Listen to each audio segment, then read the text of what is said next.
Refly Harun masih tidak terima dicopot dari Komut Pelindo 1. Ditulis oleh T.A. Nugroho.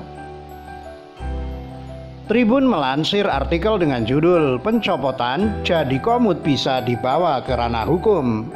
Refly Harun, saya punya peluang menangkan gugatan pada Selasa 28 April 2020. Link saya lampirkan di deskripsi video ini. Berdasarkan dari apa yang saya baca dari artikel Tribun tersebut, Refly Harun mengatakan bahwa pencopotan dirinya sebenarnya bisa dibawa ke ranah hukum. Ia mengatakan bahwa dirinya dicopot sebagai Komut memang sebelum masa jabatannya berakhir. Haha, ngakak bro, saya baca pernyataan Refly Harun tersebut sesuai dengan apa yang ditulis oleh Tribun. Gimana ya? Saya itu mau menyanggah hal itu pakai logika, saya rasa juga percuma, buang-buang tenaga. Masalahnya orang yang mau disanggah menurut saya juga tidak punya logika. Tribun juga menulis pernyataan Refly sebagai berikut. Dalam Undang-Undang BUMN memang dikatakan bahwa masa jabatan 5 tahun dengan tidak mengurangi hak pemegang saham untuk mengganti suatu waktu. Kalau kita bicara ilmu pengetahuan, ada yang namanya administrasi pemerintahan jadi undang-undang. Administrasi pemerintahan itu mengajarkan pada kita, kalaupun kita punya kewajiban, itu tidak boleh sewenang-wenang. Jelas Refly. Pada paragraf pertama pernyataan Refly di atas sepertinya Refly sudah tahu jika pemegang saham, dalam hal ini Kementerian BUMN, berhak mengganti sewaktu-waktu komisaris BUMN. Jangankan komisaris, direksi saja bisa diganti sewaktu-waktu kalau nggak bisa kerja, kan begitu ya. Lalu pada paragraf kedua pernyataan Refly di atas, menurut saya sepertinya Refly seakan sedang mencoba menarasikan bahwa pencopotan dirinya dari kursi Komut Pelindo 1 dilakukan sewenang-wenang oleh pemerintah. Kamu mau playing victim, bos? Kalau iya, mending kamu belajar dulu sana sama Pak mantan Ndut itu, gimana caranya bermain playing victim yang baik dan bagus. Pak mantan Ndut itu jago kalau masalah kayak gitu. Buktinya dia bisa jadi presiden dengan modal playing victim. Saran saya kepada Refly Harun, kalau memang kamu masih belum terima dicopot dari kursi Komut Pelindo 1, ya mending gugat saja masalah itu ke Pengadilan Tata Usaha Negara, biar clear gitu nantinya apakah pencopotanmu itu salah atau tidak berdasarkan hukum yang berlaku. Jangan hanya bernarasi di media bro, lucu jadinya, malah jadi bahan ketawaan orang, nanti kamu marah-marah kalau dianggap baper. Jangan suka bernarasi di media bahwa pencopotanmu itu karena kamu kritis kepada pemerintah.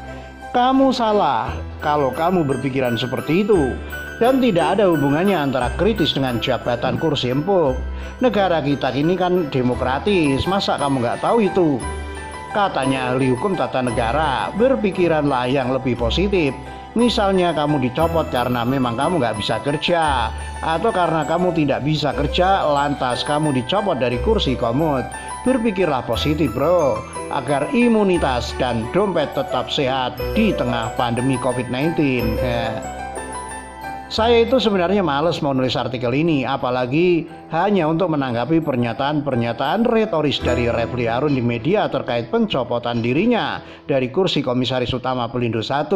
Karena bagi saya Kementerian BUMN sebagai pemegang saham berhak sepenuhnya mengangkat atau memberhentikan wakilnya di perusahaan BUMN.